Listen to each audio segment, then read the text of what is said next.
Chaque année, autour d'une trentaine de filles participent au camp de sélection du rugby rouge et or.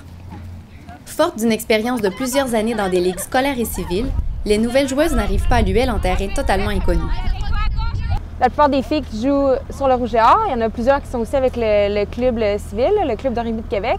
Donc on est habitués de jouer ensemble, puis ça va être le fun aussi de jouer ensemble à l'université, puis d'avoir la chimie, puis tout ça, puis de juste continuer de ce qu'on a déjà commencé. Là.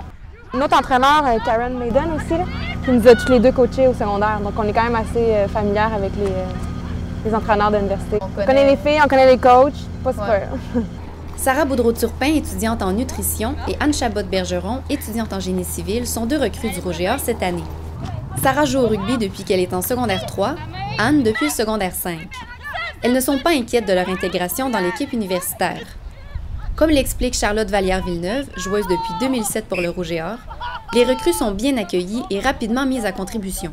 La plupart, on va avoir joué avec elles déjà. Donc, c'est sûr que déjà de se connaître, il y a moins le petit côté gêné du début. Donc, ça aide. Ensuite, c'est juste de comprendre le système de jeu puis tout ça, puis de s'intégrer vraiment à l'équipe au niveau du rugby. Mais au niveau interpersonnel, ça aide beaucoup, c'est sûr.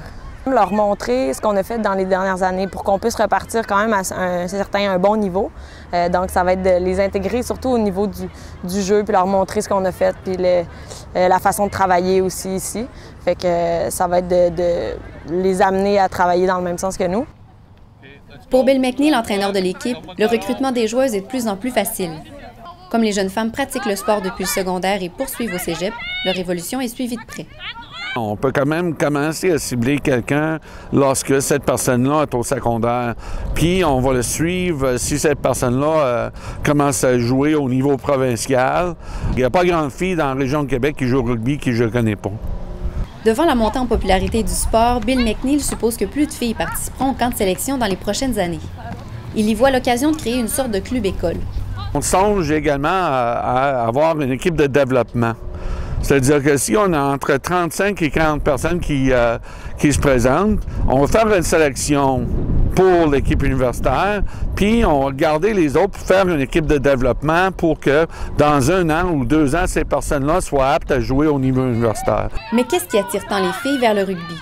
Ce que j'aime, c'est qu'on réussisse à 15 filles sur le terrain à réussir à bâtir de quoi, puis que tout le monde s'en aille dans la même direction, puis qu'on ait tous les mêmes objectifs. Puis de réussir les 15 ensemble sur le terrain, c'est quelque chose d'assez difficile. Puis quand on réussit, bien, c'est ça que j'aime le plus. C'est fou comme sport où les 15 n'ont pas nécessairement les mêmes aptitudes, les mêmes habiletés. Puis vraiment, chacun peut avoir sa place puis d'être utile à sa façon. Ouais. Ça fait vraiment des belles chimies, là. 15 filles sur le terrain qui se complètent. Et cette chimie, il est possible d'en voir les effets lors des matchs des filles du rouge et or sur le terrain du PEPS durant l'automne.